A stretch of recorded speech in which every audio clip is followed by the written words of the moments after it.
नमस्कार, मैं हूं आपके साथ नम्रता शर्मा। रोजाना कोरोना से जुड़े आंकड़े बढ़ते जा रहे हैं, सामने आ रही हैं और ये हर किसी को परेशान कर रही हैं, हैरान कर रही हैं। हर दूसरा शख्स एक दूसरे से यही पूछ रहा है कि भाई जिस तरीके से मामले बढ़ रहे हैं, क्या लॉकडाउन लग सकता है?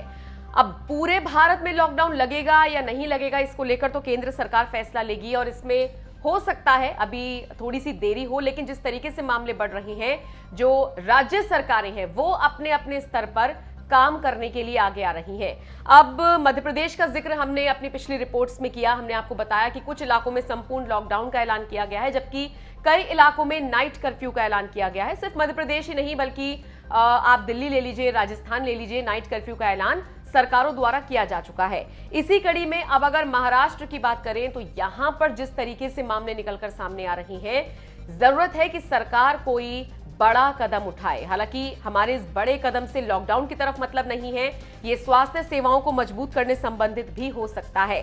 बहरहाल पिछले 24 घंटे में महाराष्ट्र में जो मामले आए हैं कोरोना के, वो अगर मैं आपको बताऊं तो आप हैरान रह जाएंगे। 60,000 का आंकड़ा छू चुके हैं कोरोना से संक्रमित लोगों की संख्या। एग्जैक्टली जो फिगर है वो 59,907 बताई जा रही है।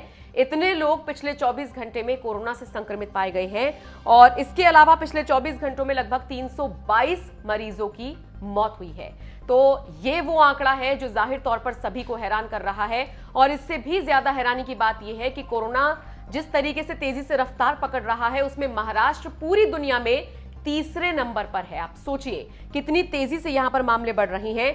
अगर हम अकेले मायानगरी यानी मुंबई की बात करें तो पिछले 24 घंटे में 10,428 यानी कि लगभग आप 10,500 का आंकड़ा मान सकते हैं, इतने मामले निकलकर सामने आए हैं। तो ये अपने आप में चिंता का विषय है। हालांकि जो महाराष्ट्र सरकार है वो कई फैसले ले चुकी है, जैसे कि पहली कक्षा से लेकर 8वीं कक्षा तक की जो परीक्षाएं हैं उनको रद्द कर दिया गया है। जो सोशल इवेंट्स होते हैं उनमें जो गैदरिंग है उसको कम कर दिया गया है। पब्लिक प्लेसेस पर जाने की मनाही हो गई है।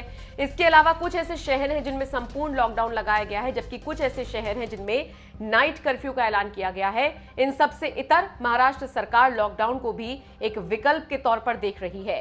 खुद उद्धव ठाकरे ही कह चुके हैं कि अगर लोग नहीं मानते हैं, एहतियात नहीं बरतते हैं और इसी तरीके से मामले दिन पर दिन तेजी से बढ़ते हुए सामने आएंगे तो फिर लॉकडाउन लगाया जा सकता है। इन सबके बीच इसकी मार फिल्म इंडस्ट्री पर भी पड़ रही है।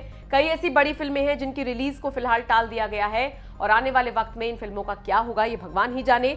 लेकिन फिलहाल तो सबसे बड़ी चुनौती कोरोना से लड़ने की है। वैक्सीन आ चुकी है, वैक्सीनेशन हो रहा है, लेकिन भाई लगाम नहीं लग रही है और इसके लिए आपको और हमें समझदारी से काम लेना होगा। मास्क के साथ ही घर से बाहर निकले, सैनिटाइजर का इस्तेमाल करें, क्योंकि आप सुरक्षित अपने आप को किस तरीके से रख रही हैं ये भी मायने रखता है।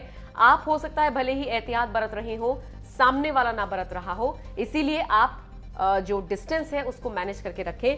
तो ये छोटी छोटी चीजें हैं जो आपकी लाइफ में बड़ा असर डालेंगी और फिलहाल की स्थिति को देखते हुए तो ये छोटी छोटी चीजें ही बड़ी साबित हो सकती हैं।